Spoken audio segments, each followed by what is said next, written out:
નમસ્કાર મિત્રો, સ્વાગત છે તમારું અમારી યુટ્યુબ ચેનલમાં। આજની વિડીયોમાં વાત કરીશું દેશ અને દુનિયાના સુપરફાસ્ટ સમાચારની। સૌપ્રથમ વાત કરીએ તો મિત્રો, આજે 15મી ઓગસ્ટ 78મા સ્વતંત્રતા દિવસની ખૂબ ખૂબ શુભેચ્છાઓ। મિત્રો વાત કરીએ તો પીએમ મોદીએ લાલ કિલ્લા પર 400 ખાસ મહેમાનોને બોલાવ્યા છે। 78મા સ્વતંત્રતા દિવસની ઉજવણીમાં દેશભરમાંથી 400 મહિલા પંચાયત પ્રતિનિધિઓને વિશેષ અતિથિ તરીકે આમંત્રિત કરવામાં આવ્યા છે।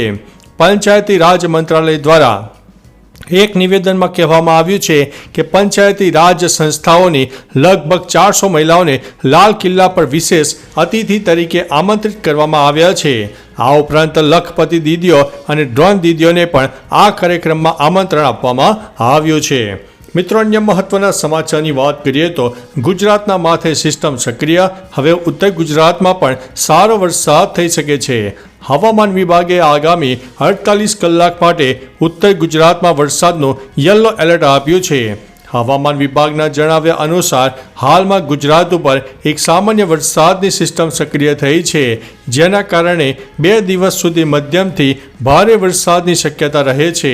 આ સિવાય આગામી 7 દિવસ વરસાદી માહોલ જોવા મળશે।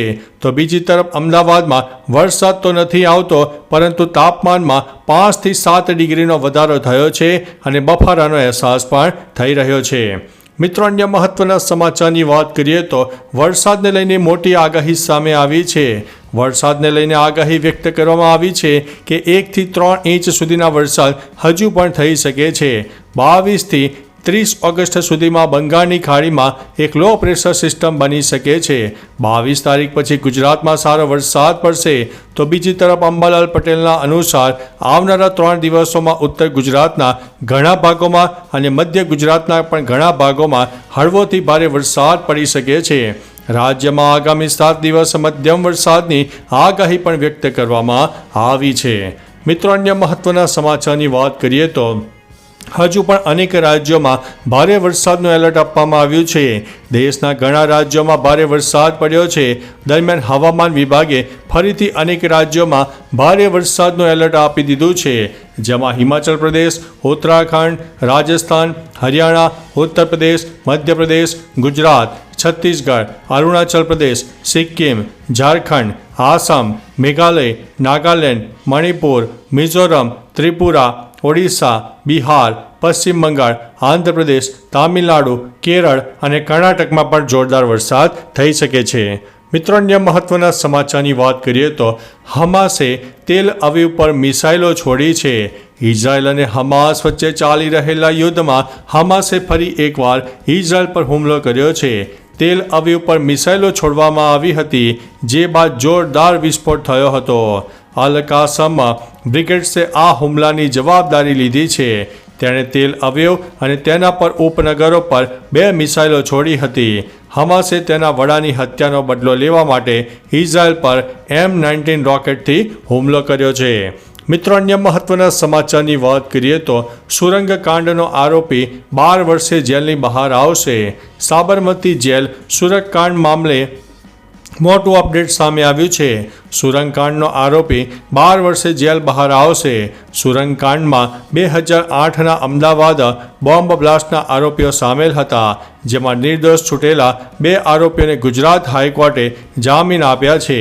2 આરોપીને 12 વર્ષે જામીન મળ્યા છે। અગાઉ Ahmedabad city civil and session કોર્ટે આરોપીઓના જામીન ફગાવી દીધા હતા। મિત્રો, અન્ય મહત્વના સમાચારની વાત કરીએ તો મેડ ઇન ઇન્ડિયા કાર જાપાનમાં હવે વેચાશે। મેડ ઇન ઇન્ડિયા ઉત્પાદનો હવે વિદેશી બજારમાં ધૂમ મચાવશે।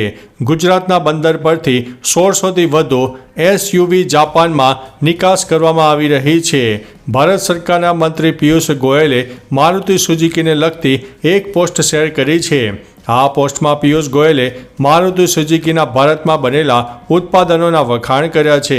મારુતિ સુઝુકી મોડેલના 1600થી વધુ યુનિટની નિકાસ કરવા માટે જઈ રહી છે। મિત્રો, અન્ય મહત્વના સમાચારની વાત કરીએ તો આગામી 5 વર્ષ મુશ્કેલ, દુનિયા યુદ્ધની ચંગુલમાં આવી શકે છે તેવું જયશંકરે જણાવ્યું છે। વિદેશ મંત્રી S જયશંકરે વિશ્વમાં સતત ઊભી રહેલી યુદ્ધની સ્થિતિ અંગે ચિંતા વ્યક્ત કરી છે. તેમણે કહ્યું છે કે યુક્રેન અને રશિયા વચ્ચે 2.5 વર્ષથી યુદ્ધ ચાલી રહ્યું છે. મધ્ય પૂર્વ અને દક્ષિણ પૂર્વ એશિયામાં લશ્કરી તણાવ, આર્થિક પડકારો અને આબોહવા પરિવર્તનની ઘટનાઓ અત્યંત જોખમી છે. આ સિવાય કોવિડની અસર પણ હજુ ચાલુ છે.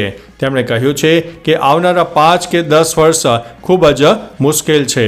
મિત્રો, અન્ય મહત્વના સમાચારની વાત કરીએ તો દેશ છોડ્યા બાદ શેખ હસીનાનું પહેલું નિવેદન સામે આવ્યું છે.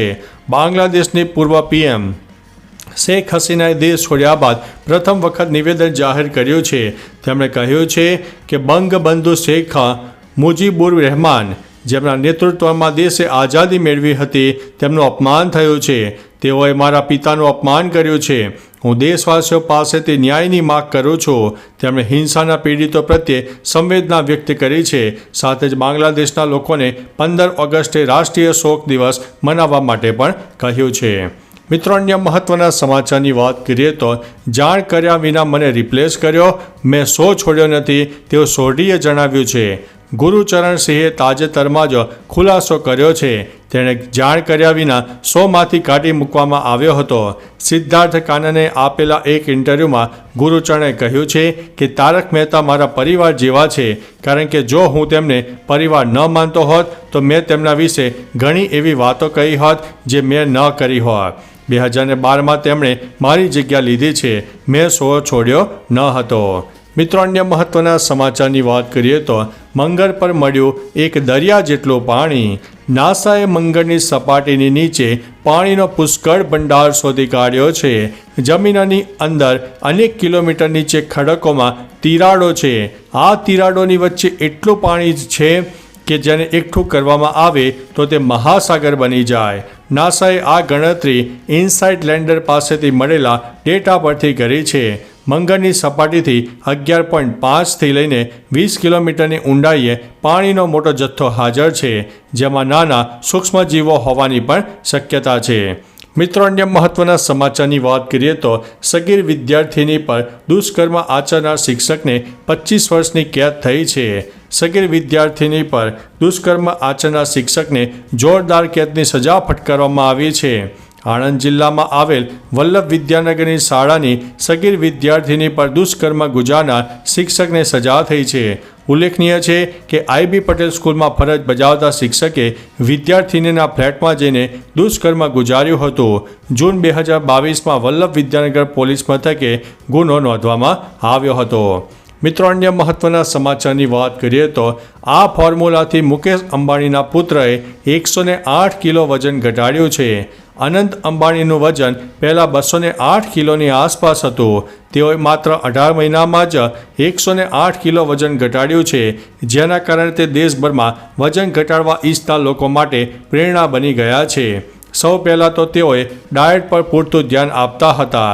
ડાયટમાં તેઓ, જેમાં પોષક તત્વોથી ભરપૂર ખોરાકનો સમાવેશ થતો હતો, તેમણે ખોરાકની માત્રાને પણ નિયંત્રણમાં રાખી હતી. 5 થી 6 કલાક વર્કઆઉટ પણ કરતા હતા. મિત્રો, અન્ય મહત્વના સમાચારની વાત કરીએ તો વિકાસના નામે સ્થાનિકોની આજીવિકા ન છીનવી શકાય. કચ્છના કલેક્ટરે ચાલુ વર્ષે જાહેર હેતુ માટે ઉપરોક્ત 2 ગામમાંથી 235 હેક્ટર જેટલી જમીન સંપાદન કર્યું હતું, જેમાં ગૌચર જમીનનો સમાવેશ થાય છે. અરજદારે હાઈકોર્ટમાં જણાવ્યું હતું કે નવી અપાયેલી ગૌચર જમીન કરતાં 35 કિલોમીટર દૂર છે. કોર્ટે આ મામલે ટિપ્પણી કરતાં જણાવ્યું છે કે વિકાસના નામે સ્થાનિકોની આજીવિકા ન છીનવી શકાય. નિયમો મુજબ સંપાદન કરેલી ગૌચર જમીનની સામે તેટલી જમીન આપવી પડે છે. મિત્રો, અન્ય મહત્વના સમાચારની વાત કરીએ તો જેલમાં મિત્રતા, મહિલાની મદદ અને 11 લાખની લૂંટ. ભોપાલમાં પોલીસે રચના ટાવર્સ લૂંટકેટનો મામલો ઉકેલી કાઢ્યો છે અને 3 આરોપીઓની ધરપકડ કરી છે. એક આરોપી હજુ ફરાર છે. લૂંટનો એક હિસ્સો બેંક ખાતામાં જમા થયેલો મળી આવ્યો છે. આ ઘટનામાં દારૂની કંપનીનો પૂર્વ કર્મચારી સંડોવાયેલો હતો.